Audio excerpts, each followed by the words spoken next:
জিনিসে এই যে দেখো পার্সেল চলে এসছে, আর এতে কি আছে অবশ্যই তোমাদেরকে দেখাবো। চলো আনবক্সিং করা যাক।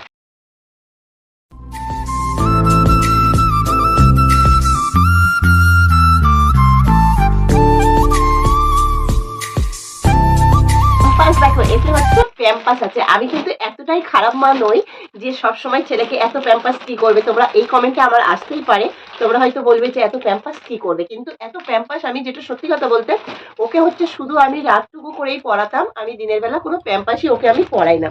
তা এবারে আমি কিন্তু ওকে এখন করে, যেহেতু ঠান্ডা পড়ে গিয়েছে, ওকে যদি এখন মানে বিকাল থেকে, আমি সকাল থেকে ওকে পড়াই না, বিকাল থেকে প্যাম্পাসটা পড়াতে হয়, তার জন্য অনেকটাই লাগে, 4-5টা করে লেগে যায় জানো তো প্যাম্পাস, সেই জন্য অনেকটাই প্যাম্পাস লাগে। আর বিকালবেলা থেকে যদি ওকে আমি না পড়াই তাহলে ওকে ঠান্ডার ড্রেসগুলো আমার কাচতে অসুবিধা হয় না, যে কাচার জন্য সেটা না, কিন্তু কি বলতো ও যার কোলে থাকবে হিসু করে দিলে সেও ভিজে যাবে, আর এই ঠান্ডার সময় স্যাঁতস্যাঁতে জামা কাপড় পরে থাকা যায় না জানো তো।